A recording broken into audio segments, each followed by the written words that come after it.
I think what I want to talk about today with regards to having pride in Smash and having it hold you back. I think this is something that a lot of players struggle with, or actually not even, I don't think I actually know this for a fact, because so many players want to play the game and win the way that they want to win. And unfortunately, a lot of the time, players get very down on themselves, or they get very discouraged. They get very upset with themselves when things are not going their way. Meanwhile, their way realistically means that they just won. The thing is, they want things to go their way as far as winning, but they want to do it in their own way. I should say it that way. So if someone wants to win in their own way and they literally can't, the one thing that hurts so many players with regards to having pride in Smash is not picking up different characters that will actually help them win. This is a lot of players have this issue where it's like, well, if I win and it felt too easy, then it wasn't worth, or it wasn't enjoyable. It didn't feel fulfilling to win in this way because I didn't have to try that hard. I didn't have to have any kill confirms. My character, like, he's just broken, so this isn't fun for me. And when it boils down to it, with regards to enjoying the game, you have a case. You have a case right there if you did not enjoy playing, but you won. But as far as being a competitor and trying to build yourself up in the scene as a reputable top player or getting a sponsor or whatever it might be, playing a top tier character or playing a character that is considered easy and you start to play better because of them or get better results because of them, you should not hate yourself or feel like it was cheap to do that. So many players, they get wrapped up in the idea of I need to have a very valiant effort behind my wins and it has to be legit so that nobody can talk shit or no one can take away my win or say I'm carried or whatever. However, top players don't do this. There's a reason, I've said this a million times too, there's a reason why top players are top players. Top players that are actually like top 50, top 25, top 10 players in the entire world, they play the best characters. They just do play the best characters. So if you have someone like MKLeo playing Joker and he shit on everybody for a super long time up until the pandemic happened. And here's the thing, if the pandemic never happened, he would have stuck with Joker this entire time and probably never lost ever because he would have had that practice the entire time. So for him, it's like, yeah, I'm going to play the characters that are most effective for me. That's what even meta stands for. It's most effective tools available. That's what meta stands for. So if someone has a Joker or they have Cloud or Pyramithra or Wario or whoever's considered to be the top of top tier, you should play those characters. I've talked about this in the past too, where it's like you wouldn't try and build a house with one tool because it's your favorite tool. And even though there's parts of the job that have to be done a different way, you've just decided for yourself that I'm going to struggle 10 times harder because I don't want to use other tools. I don't want to try and cut a piece of wood with a saw. I want to cut a piece of wood with a hammer. You can't do that. It's like, well, I have to do this. It's like, that's not how it works. And when people try, they try super hard. And I will say this as far as with regards to Smash or let's say building a house or whatever, some people are actually successful at hacking away at a piece of wood for fucking ever. And then they finally cut it in half and it's disgusting and it's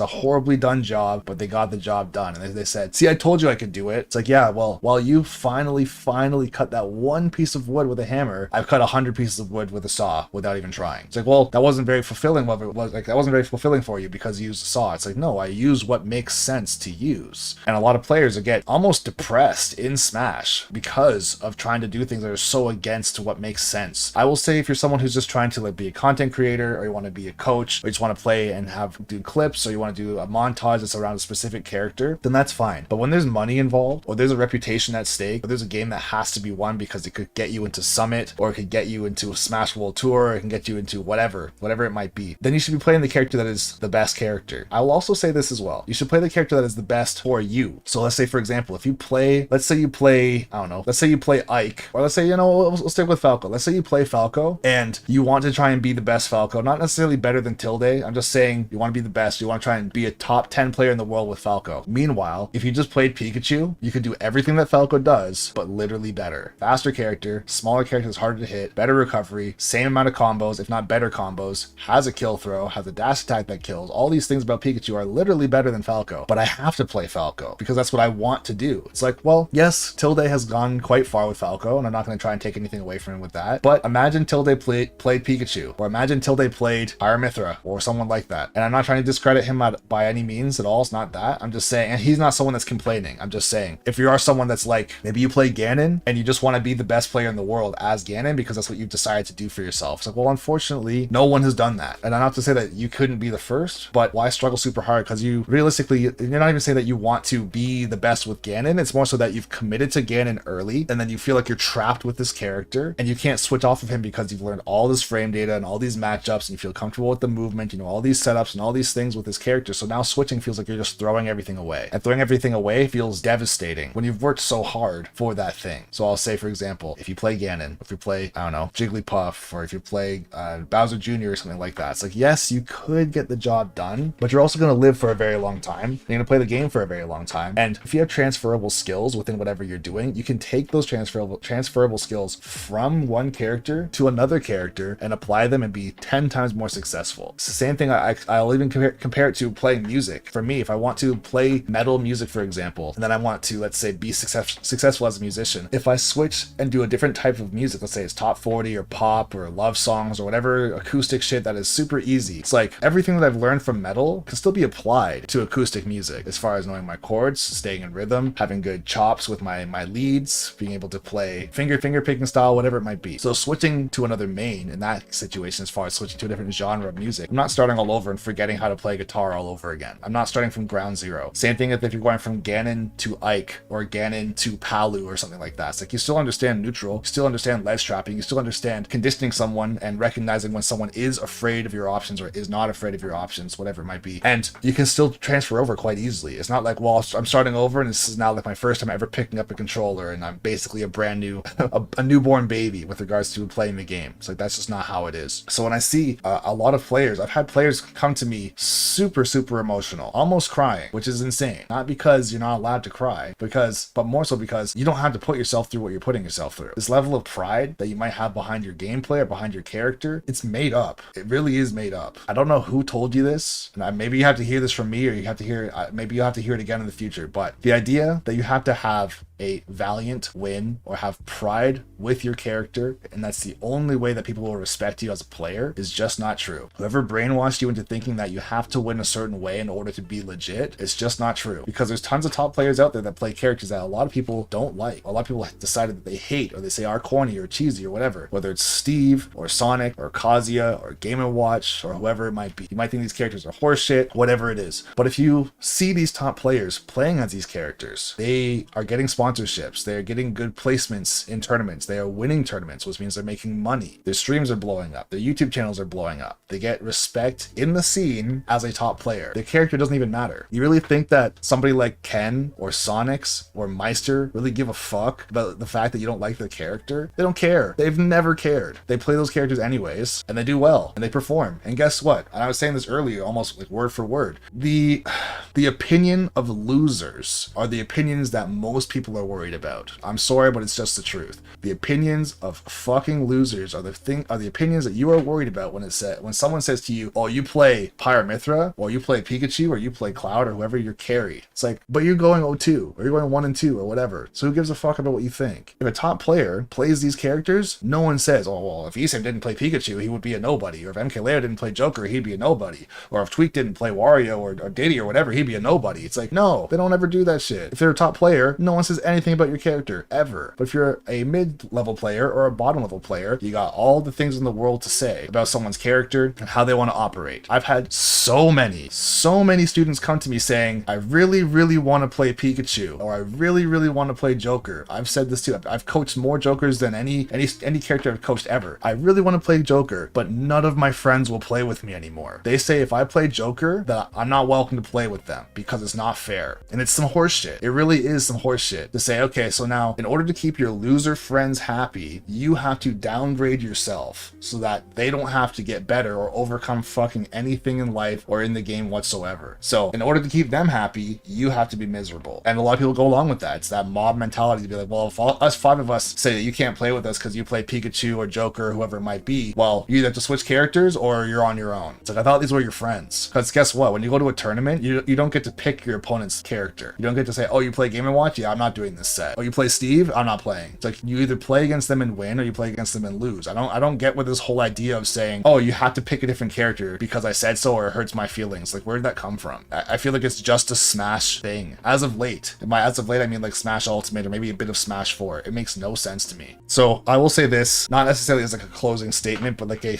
whatever statement. If you're someone who's ever had players straight up shun you because you play a certain character, then don't hang around them. Don't play with them. If they're the only people that you can play with, unfortunately for them, you're going to leave them behind anyways as far as being too good. Because here's the thing too, is when you play with an actual good player or someone that's actually better than you, if you're playing as a top tier character and they're also playing as a top tier character, no one complains. If I play Palu and you play Snake, it is what it is. Whoever's better is better. If I play Pyramithra and you play Joker, it is what it is. But if any time I play fucking Pikachu and you play DK, all of a sudden this is horseshit. It's like, no, it's not horseshit. You chose to play a character that loses this matchup. And if we're trying to play as the best characters possible, or play as a most competitive playing field possible, then play as the most competitive characters that there possibly is. So for yourself, like I was saying, is if you start to progress as a player and you start to get better and better as let's say Pikachu or Joker or whoever your top tier character is, eventually your friends will never be able to keep up with you and you're going to need better practice anyways. And guess what else happens? When you start to be really, really good with a top tier character, top players in your region will want to play with you and you will get top tier practice from them and you will become friends with them. And it won't always have to be like a money match if you want to have the time of day with a top player. It's like, oh, this person's a really fucking good Pikachu. They're up and coming. I want to practice with them. I want to maybe talk to them and get to know them a little bit, ask them about the matchup and stuff. But if you're some scrubby fucking Ganon, or let's say you're just a brand new player that plays any character and you're just absolute trash and you're afraid to play a top tier character, you're probably always going to stay there because everyone else who's willing to switch and progress leaves you in the dust. If they start winning tournaments and getting sponsored or traveling or doing whatever, they're not going to revert down to being a bad player or playing a shit character just for you. It's not going to happen. It makes no sense to do. And here's the thing, I understand falling in love with the character and wanting to play as a certain character and then having pride behind that, as far as saying, like, this is the character I learned the game with, this is the character I know everything about and I have a history with this character. Like that's totally fine, but it doesn't fucking matter unfortunately, because if you're someone who thinks like that, if you can do that, and let's say the character you happen to do that with is also a top tier character, then you're fine. But if for whatever reason the character that you fell in love with and it's the character you learned the game with and whatever else is a bottom tier character or a bottom 5 character, and you keep on getting absolutely shit on every time you go to bracket because your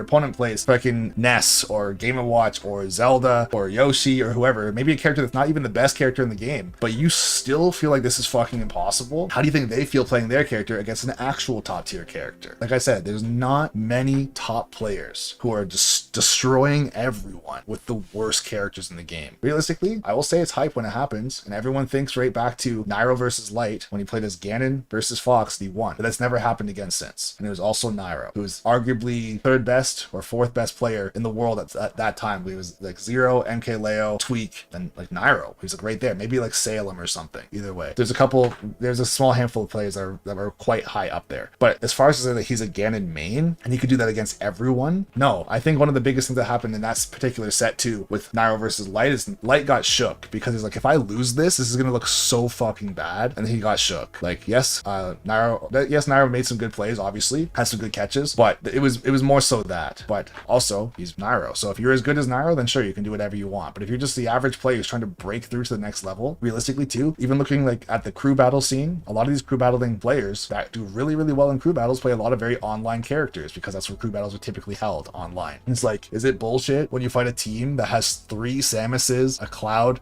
and a Palu? Is it bullshit or is it effective? Because you could also do the same thing. It's like, I want to play Sheik online. It's like, we're gonna get shit on. Well, if I just do all these things perfectly and the stars align and it happens to be fucking February 29th somehow, then I'll win. I just don't understand why people do this to themselves. I will say this too, with regards to when I'm coaching people, if someone's a new player, you're just trying to get the game under your hands and you're not worried about being a top player, well, I'll encourage you to play the character that you want to learn the game with. And I'll even say too, if you play a character that I know for a fact you're going to have a horrible life with, I will still say to people, hey, if you want to do this because this is what you want to do, then sure, you're allowed to do it. But there's also going to be consequences for choosing these characters as well. You're going to have a pretty tough time when every single time you fight against your opponent, they could say literally any character and you feel like you're about to lose. If you've put yourself in that situation, not even necessarily on purpose, but it just has happened, then what are you doing? It doesn't make any sense. Like, from a competitive standpoint, it doesn't matter what character I play. I'll say if I play Falco, just because. If I play Falco and my opponent says, I play Ness, or I play Game & Watch, or I play Yoshi, or I play Pyramithra, or I play Joker, or I play Sephiroth, or I play Snake, or Wario, or literally any character at all. It's not DK, Ganon, Bowser, or like the easiest combo characters in the world. I feel like it's going to be an uphill battle. It's not guaranteed loss, but I have to be the way better player to win more often than not. Or I could just play Pyramithra and just funny F-tilt with Pyra and kill them and not even try. Like I said, at the end of the day with regards to competing, the whole point of competing is to have your name at the end of the bracket. That's it. No one really gives a fuck how you get there. If you get there, then that's it. If you win a tournament as Ganon, you don't get paid more more money. If you win a tournament as Pyramithra or Joker or whoever the most top tier character is, we'll say Steve or something like that, you don't get less money. Prize pool is the prize pool. The clout is the clout. The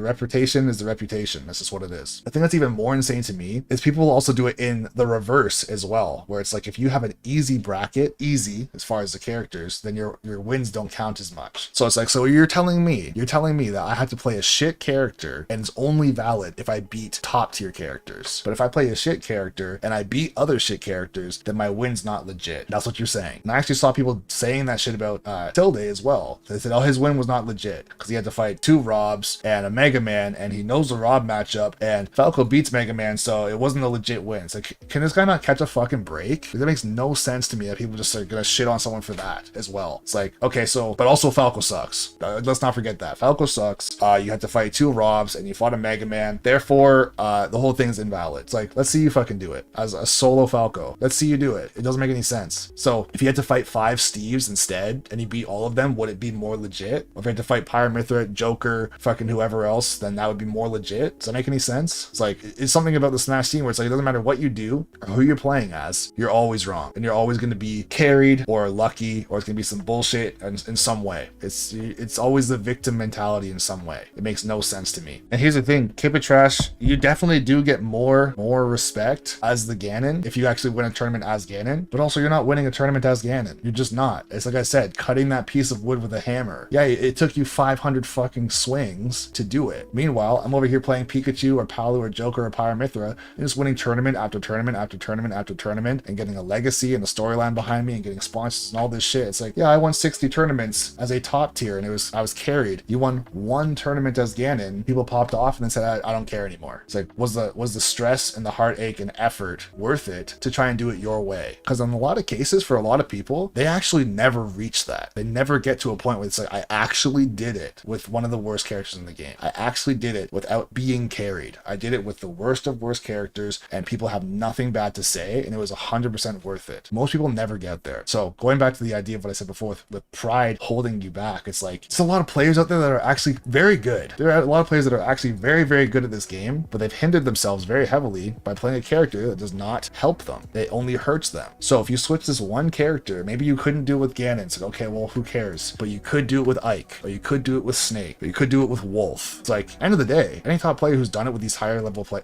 characters, people are like, yo, this guy's legit. That's it. I'll say someone like Onin, for example. A lot of people, I guess, criticize or hate on Onin, or say it's some horseshit because he plays Steve, but it's like, any top player, yeah, they don't want to fight Steve, but they can't really say much about him as a player. It's like, yo, he literally fucking destroyed everybody. He has wins on MKLeo. I don't know if he fought Tweak or Spargo or whoever else. I mean, he's beaten an insane amount of top level players as Steve. Whether or not it was a skill check or a matchup, or they just didn't know the matchup, whatever it is, it doesn't matter. If he played Ganon, this is the point I'm trying to get to. If he played Ganon or any other character, I know we're kind of shitting on Ganon right now, but whatever. If you played Ganon, every single person in this chat would be like, Onin who? What's an Onin? I don't know who's this? Because he would have done basically nothing. There are thousands of those types of players, tens of thousands of those players where it's like, who's this? They've done nothing. They've been trying, and let's say they go to the tournament every single week, or multiple weeklies every single week, and they just place 1 and 2, 2 and 2, 3 and 2, maybe get a top 8. It's like, yo, if you just switch your character, you have any idea how good you are with understanding conditioning and spacing and lead trapping and all these different things, your movement options, your decision making, everything is god tier, but you play a character that's slow as fuck, or just dies for free, or has no disjoints, or whatever, just gets just absolutely finessed from your region because, like, let's say you play a region that's all Inkling, for example, and you play Sephiroth, or a character that's like, I know Sephiroth is a pretty good character, I'm just saying, for example, just getting hindered where it's like, my pride is with Sephiroth, I can't switch off Sephiroth, I have to play Sephiroth. It's like, well, if you played somebody else, whoever, I don't even know who beats Inkling that hard, but I'm just saying, somebody that beats Inkling, for example, and you start beating all of them, then all of a sudden, are you a better player? It's like, no, I wouldn't even say you're a better player because you switch characters. You're the player that you always were. You're the player that you always were, but now you have a chance to flourish and actually shine using the character that helps you or actually accents or accentuates your skills versus being like, yeah, my recoveries and all this stuff are actually godlike, but my character's recovery is ass, so I'm just gonna lose. That mentality towards the game where it's like, I'm going to go down swinging or go down in the worst of ways because I have to do it my way, it's very disheartening for a lot of players for no real reason. So as much as this has been like a very long rant, for me, I always like to end these types of things with an action plan for students or players or viewers or whoever's watching this right now. If you're someone who's always struggled in tournament and you play a character that you know just gets absolutely finessed for free, whether or not it's a character that is actually known as a low tier character, or if you play a character that gets finessed based on your region. Just try it. Just try switching characters to some other character and just see what happens, because you already know what happens if you stay as your current character. You already know. I will say, way back in the day before the pandemic, when I was competing very, very regularly, there was a snake player in my region that I used to lose to every fucking week. Every week I lose to him either 3-1,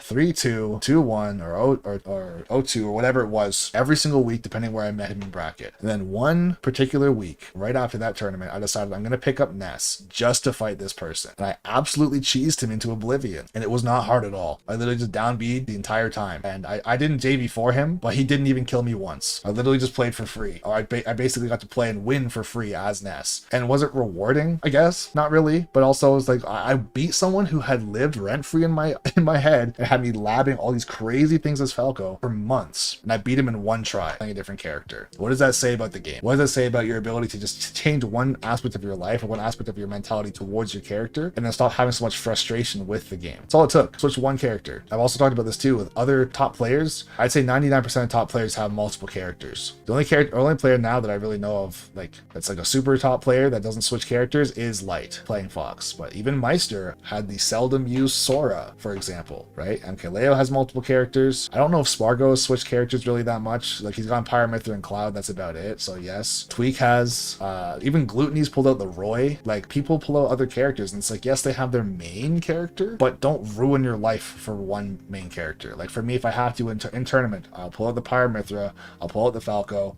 I've played Peach in tournament, I've played Shulk in tournament, I've played Roy in tournament, I've played Pikachu in tournament, I've played Meta Knight in tournament. Like, I've played so many characters in tournament. I played Ness, like I said before. Some of the things went well, some of the things didn't go well. Kind of is what it is. But for me, it's like some of these players, I know for a fact, just based on the matchup, based on their skill, based on them knowing how I already play, and me knowing how they play, most of the time, they're going to best me based on having a character that can Ivysaur down air through the fucking stage. For example, I play Falco, he can close his eyes and kill me for free at 12%. It's like, is that fair? It's like, no, it's Smash. That's what it is. But if I play a character like Meta Knight who has multiple jumps, I can go around all that shit, and all of a sudden I'm a good player. It's like, no, I have different tools to not get spiked at fucking 0.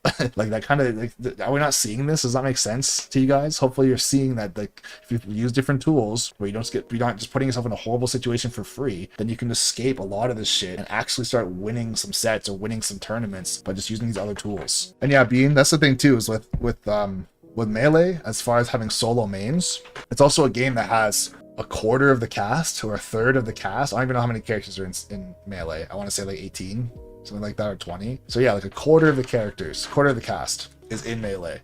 So also, even within that, half the characters don't really even exist as far as like being viable. Like, yes, you have like the Jigglypuff, and you have Amsa with Yoshi and stuff like that, but like the majority of players in Melee play Fox, Falco, Marth, Sheik.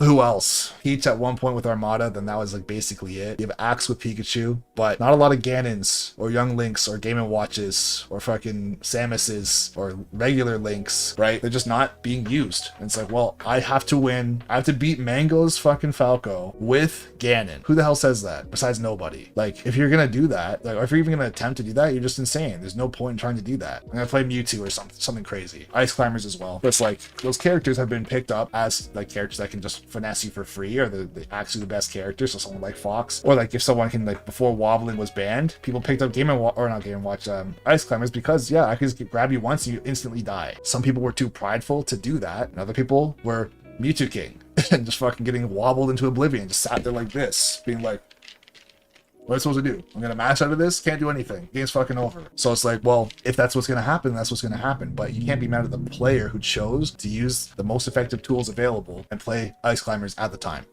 That's what happens, and he wins the tournament. Goes down in history as he won. How did he win? Use Ice Climbers. Was it some horse shit? I guess so, but he won. You had to use fucking Ganon, or you had to use someone else that couldn't wobble or whatever, someone who had no potential chance in that circumstance, and you lost. So are you gonna go home and try and figure out how to counterplay to the absolute max as whatever character you use? Like, let's say you play Ganon or DK or something that's like ridiculously dumb in Melee to do, and then just try and be like, okay, well, if I do these 500 things with Galactica brain inputs and perfect timing, and I'm inside this guy's brain to like into the future for the next 10 years, then I'll actually maybe beat this Ice Climbers, whereas he can just do whatever he wants and he just kills you for free. I don't know if you guys are all, I don't know how many of you remember this. I'm sure a good handful of you guys remember, but there was a point in time where Poke Floats was legal in Melee. Fox on Poke Floats was a thing, where it's like, if you play Fox on Poke Floats, it's a guaranteed win.